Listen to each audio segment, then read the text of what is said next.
Selamat datang kembali di channel Borneo Trader. Bagi Bapak Ibu dan teman-teman yang baru pertama kali menemukan channel Borneo Trader di YouTube, saya ucapkan selamat menonton dan selamat bergabung. Di video kali ini saya akan menganalisa lagi untuk saham-saham yang direkomendasi oleh Bapak Ibu dan teman-teman di kolom komentar YouTube, Borneo Trader, Telegram, dan juga Instagram. Yang pertama INKP, kedua TKIM, ketiga Link, keempat Inco, kelima Jing. Kita langsung saja ke saham pertama. Saham pertama ada INKP. INKP pada hari Jumat kemarin ditutup di level harga 10.400 sama harga penutupan pada hari Kamis. Pada hari Kamis INKP turun 3,92%. Kalau dilihat dari foreign masih terus net buy saham INKP ya seminggu kemarin.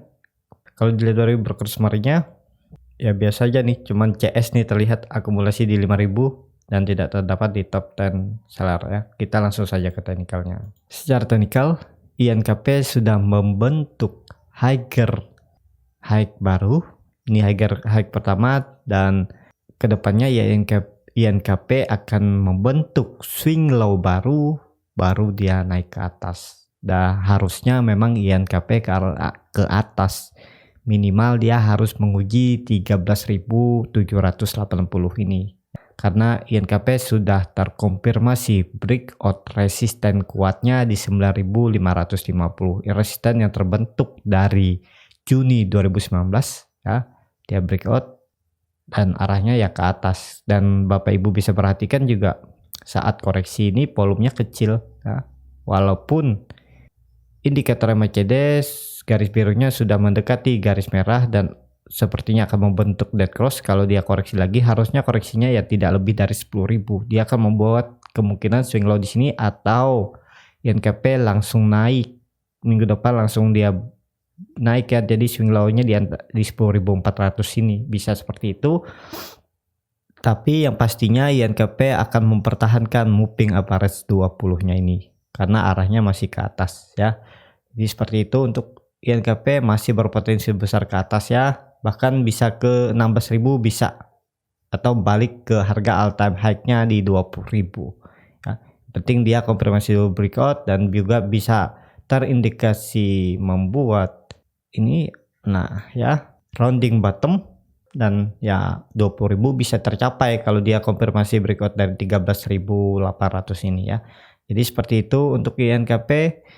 INKP juga ya masih menarik ya untuk di watchlist. Apakah bisa spekulasi buy? Kalau Bapak Ibu mau buy di sini, cut lossnya agak dalam nih di 10% di 9.300 cut lossnya. Target profit terdekat ya, terdekatnya cuma di 10% juga di 11.450. Kalau mampu breakout ya arah selanjutnya ke 13.780. 3-6 bulan ke depan mungkin bisa ke situ. Yang penting Bapak Ibu ya tetap selalu waspada, selalu siapkan trading plan-nya, siapkan trailing stop ya. Kalau dia breakout dari 11.370 ini, pasang trailing stop, takutnya dia koreksi lagi ke bawah ya Bapak Ibu take profit dulu. Dan harusnya ya INKP mempertahankan supportnya di 9.550. Jadi seperti itu untuk INKP. Kita langsung saja ke saham kedua. Saham kedua ada TKIM. TKIM pada hari Jumat kemarin ditutup turun 0,24% ke level harga 10.300. Kalau dilihat dari asing, hari Jumat kemarin TKIM dibeli asing. Broker summary-nya terlihat juga AK, CG, YU, CS, MS ada di top 10 buyer. Kita langsung saja ke teknikalnya. Secara teknikal TKIM hampir sama pergerakannya sama INKP ya. Dia sudah membentuk high baru ya nih. Dan arah selanjutnya ya dia harus koreksi membentuk swing low baru. Apakah di 10.000 ini, atau di daerah 9.500, 9.700 bisa. Tapi harusnya TKIM tidak akan turun lebih dari 9.180. Dan harusnya juga TKIM mencapai targetnya di minimal di 12.300 dan bisa ke 14.350. Kalau ditarik dari harga sekarang upside-nya ada di 38%, tapi kalau di 13.000 ini sekitar 17% lagi ya. Harusnya bisa nggak? Bisa harusnya ya. Apakah bisa spekulasi buy untuk TKIM? Kalau Bapak Ibu mau cut loss-nya agak dalam ya bisa aja ya. Saya lebih suka ya, walaupun dia bisa mantul dari 9.500, tapi di sini sudah ada support kuatnya juga di 9.150. Jadi saya biasanya ya resikonya ya Bapak Ibu cut loss dalam lah, karena belinya di harga pertengahan ya. Seperti ini biasanya saya strateginya dalam keadaan bullish. Kalau dalam keadaan bearish yang nggak bisa ikut seperti ini ya, karena bakal ke trigger. Jadi beda perlakuan untuk saham-saham yang lagi downtrend ya. Ini untuk saham-saham bullish yang masih bisa kita toleransi sampai 10-15% untuk cut loss ya. Karena memang arahnya ke atas dan kemungkinan besar dia tidak akan menyentuh titik cut loss-nya ini di bawah EMA 20-nya. Jadi ya kalau Bapak Ibu mau cut loss di 8.800 itu sekitar 14% ya seperti ini. Kalau menunggu lebih dia ke bawah lagi ya bisa juga, kemungkinan dia akan membentuk swing low-nya di daerah sini di 9.700 nih bisa. Jadi cut loss-nya sekitar 10% ya. Tapi dengan resiko ketinggalan kereta, dan TKIM juga masih menarik ya. Masih bisa ke 14.000 di 3-6 bulan ke depan ya.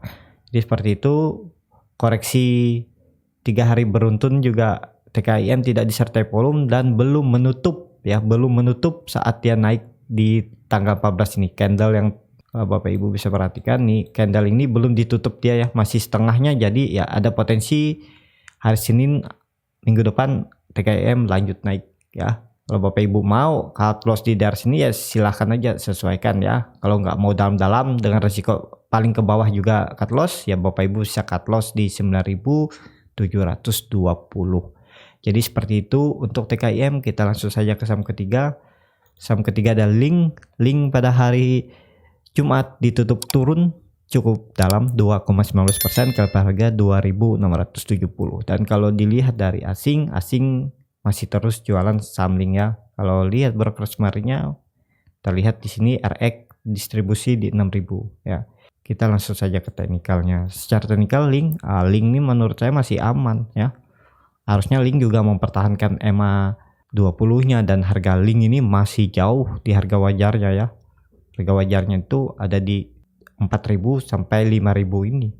Nah, jadi kalau Bapak Ibu bisa perhatikan ya, naiknya masih di 4.400 saja, naiknya bisa di 63% ya. Tahun depan mungkin sangat bisa ya. Untuk Link ini salah satu watchlist saya juga yang saya simpan untuk jangka menengah ya. Karena ya saya sudah baca segala laporan keuangannya ya, Link ini bagus ya. Cuman ya sekarang lagi ya koreksi-koreksi wajar setelah dia breakout EMA 200-nya ya. Jadi arah terdekat Link itu ke 3.000. Kalau 3.000 mampu di breakout ya saya langsung pasang target di 3.580 untuk Link ya. Dan sekarang masih bisa spekulasi buy, masih bisa ya. Cut loss saja ini, kalau saya cut loss-nya langsung di bawah EMA 200-nya ini di 2.350, itu sekitar 11%. Dan target profit terdekat 3.000 itu 12%, tapi kalau mampu breakout hold aja. Arah selanjutnya ke 3.500 bisa di 3 bulan ke depan sampai 4 bulan ya untuk Link. Kalau Bapak Ibu bisa perhatikan juga 7 hari bursa Link koreksinya tidak lebih dari candle waktu dia naik ini di tanggal 8 Desember. Jadi ya tinggal nunggu momentum Link naik. Jadi seperti itu aja untuk Link masih berpotensi mengarah ke atas. Kita langsung saja ke saham keempat. Saham keempat ada Inco pada hari kemarin ditutup turun 0,46% ke harga 5.375. Dan terlihat dari Poren pada hari Jumat net sell di 25 juta, sangat besar ya. Kalau dilihat broker summary-nya terlihat di sini juga Morgan Stanley distribusi di 30.000, YU juga distribusi, CS juga distribusi, AK distribusi. Kita langsung saja ke teknikalnya. Secara teknikal Inco sudah di area pucuk ya, masih perlu hati-hati. Jadi apakah bisa spekulasi buy di daerah sini ya, belum bisa ya. Buy-nya nunggu di daerah 5.000 ini aja, di 5.000 sampai 4.980. Jadi di daerah sini nunggu dia membentuk atau koreksi, membuat swing low barunya baru buy. Karena arah Inco masih akan terus ke atas karena volume juga meningkat yang signifikan, cuman dia harus koreksi ya. Target saya Inco kalau mampu breakout 5.600 ini konfirmasi ke arah selanjutnya ke 6.840. Apakah ini Inco sudah mahal juga saya kurang tahu ya, karena saya belum juga lihat laporan keuangannya. Tapi secara teknikal ya Inco sudah bagus karena Inco ini sudah breakout ya. Resisten kuatnya di 4.690 dan juga dia kalau dilihat dari tahun 2011 ya, dia sudah breakout dari all time high-nya di 5.190 dan sekarang di 5.600. Di 5.300 ya. Jadi ya kemungkinan dia akan koreksi dulu untuk Inco. Jangan dikejar karena Inco sudah tinggi. Mending jaga Inco di 4.800 sampai 45.000 ini ya. Di daerah sini baru buy, di daerah EMA 20-nya ini baru bisa spekulasi buy ya. Cut loss-nya di bawah EMA 60-nya. Karena Inco sudah terlalu tinggi jadi sandarannya lebih ke EMA 60 ya. Dia bisa breakdown dari EMA 20 bisa. Maka sandarannya salah satunya ialah EMA 60. Jadi seperti itu aja untuk Inco. Yang punya dari daerah bawah ya pasang trailing stop. Kalau Inco breakdown dari 5.200 take profit aja dulu ya. Atau kalau mau tahan juga nggak masalah. Jaga-jaga kalau ternyata dia mantul dari 4.870.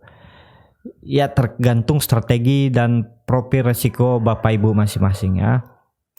Karena Inco ya saya bilang sudah sangat tinggi ya. Harusnya dia ada koreksi-koreksi wajar lagi sebelum dia melanjutkan kenaikan. Kalau memang price makernya mau Inco ini naik lebih tinggi ke 6.800. Kita langsung saja ke saham terakhir. Saham terakhir ada Jing. Jing pada hari Jumat ditutup naik 6,48% ke harga 230 dan kalau dilihat dari asing, Jing diakumulasi asing atau net buy di hari Jumat. Sebelumnya asing terus net sell. Kita cek broker summary. Broker summary-nya terlihat di sini AZ beli di 560.000 ya dan tidak terdapat di top 10 seller AZ dan FZ ya. Kita langsung saja ke teknikalnya. Secara teknikal Jing sudah terkonfirmasi breakout ya. Dan ini memang momentumnya Jing ke atas, minimal dia harus menyentuh 276 ya. Kalau dilihat dari moving average 20 yang sudah breakout EMA 200-nya dan Jing juga terkonfirmasi breakout resisten yang terbentuk dari April 2020 ya, resisten sideway-nya dan dia sideway di daerah bawah dan tidak kemana-mana nih dan akhirnya dia naik. Harusnya 276 bisa dicapai, bahkan ke 400 sampai 440 bisa untuk Jing ya dalam waktu jangka setahun ke depan lah ya. Tapi harus konfirmasi dulu tutup di atas 276. Apakah bisa spekulasi buy di harga sekarang? Harga sekarang ini kalau Bapak Ibu biasa saya buat strategi ya cut loss-nya di bawah EMA 20-nya. Jadi agak dalam nih di 22%. Dan targetnya juga hampir sama ya di 20%. Nah, kalau Bapak Ibu mau dengan seperti ini ya bisa, atau kalau Bapak Ibu mau sabar ya tunggu dia koreksi. Koreksinya harusnya tidak lebih dari 195 ya. Kalau Bapak Ibu mau beli ya di 200 atau di 204 itu sekitar 13% cut loss-nya dan profitnya sekitar 32% ya. Jadi seperti itu untuk Jing. Jing masih berpotensi sangat besar ke atas karena ya Jing lagi bagus teknikalnya ya, nggak perlu lihat fundamental. Kalau teknikalnya bagus ya saham fundamental jelek pun bakal naik, dan Jing ini juga di atas 200 menurut saya masih aman kalau untuk di trading kan ya. Tapi jangan disimpan dalam waktu jangka lama ya, pokoknya selalu dipantau dia breakout resisten, pasang trailing stop. Jadi kalaupun dia breakdown take profit dulu. Dan Jing ini bukan juga termasuk saham-saham gorengan yang terlalu gorengan ya, karena dia second liner, termasuk second liner karena market cap-nya di atas 5 triliun ya. Jadi menurut saya masih aman untuk di swing trade, disimpan 1-2 bulan juga masih aman untuk Jing. Ya seperti saya bilang tadi, selalu pasang trailing stop kalau dia breakout resistennya. Ini resisten terdekatnya bisa di 240 nih, bisa pasang trailing stop ya. Yang sudah punya dari daerah bawah ya, apalagi beli dari di bawah 200 ini, kalau dia breakout 240 pasang trailing stop. Kalau dia breakdown 240 take profit dulu, nanti baru beli di daerah bawah ini di 200 205 itu bisa ya. Jadi seperti itu. Untuk Jing masih sangat mengarah ke atas karena volume Jing juga mulai meningkat yang signifikan dari Juli ini ya, terlihat dia mulai signifikan volumenya dan sahamnya nggak kemana-mana, dan sekarang memang Jing ini lagi diangkat ke atas ya, harusnya minimal 276 bisa. Ya, seperti itu aja untuk video kali ini. Terima kasih untuk Bapak Ibu dan teman-teman yang sudah menonton video ini sampai habis. Apabila channel Borneo Trader ini bermanfaat dan bisa menjadi bahan pertimbangan Bapak Ibu dalam membeli, menyimpan, dan menjual sahamnya, bisa klik tombol berlangganan dan nyalakan lonceng notifikasi. Ada kritik, saran, ataupun pertanyaan bisa langsung tinggalkan di kolom komentar. Bagi Bapak Ibu dan teman-teman yang sudah dukung channel Borneo Trader di saweria.co/Borneo Trader, saya ucapkan terima kasih. Dukungan Bapak Ibu juga berkontribusi dalam pembelian buku-buku bacaan untuk anak-anak di pedalaman Kalimantan. Sampai ketemu di video selanjutnya. Terima kasih.